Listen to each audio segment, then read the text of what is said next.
Kita beralih ke informasi lainnya, Saudara. Hutan di Aceh selama tahun 2019 mengalami deforestasi seluas 15.140 hektar.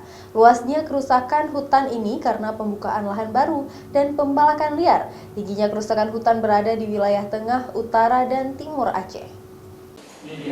Hutan Aceh terus dirusak oleh tangan manusia yang tidak bertanggung jawab.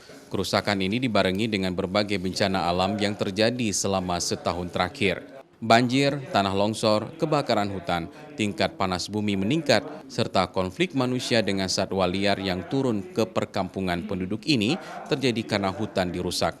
Berdasarkan data Yayasan Hutan Alam dan Lingkungan Aceh atau HK, laju kerusakan hutan Aceh masih signifikan dengan angka kerusakan tahun 2018 seluas 15.071 hektar dan tahun 2019 seluas 15.140 hektar. Tahun 2019 ini tutupan hutan di Aceh sudah di bawah angka 3 juta hektar tutupan hutan di Aceh.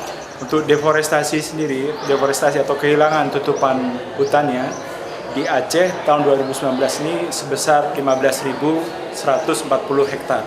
Ini relatif stabil, angka ini relatif stabil dibandingkan dengan tahun sebelumnya yang 15.041 hektar.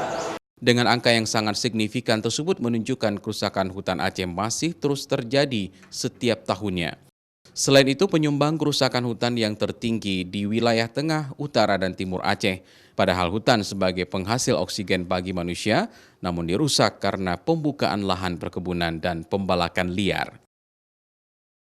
Nova Misdayanti, Kompas TV, Banda Aceh.